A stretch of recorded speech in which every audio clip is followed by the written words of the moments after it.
This video is going to clarify everything about how to set data limit on iPhone.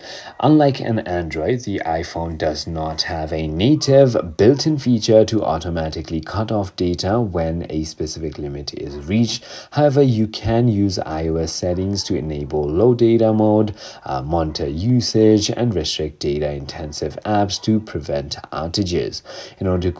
In order to go ahead and do so, all you need to do is simply go ahead and open your settings.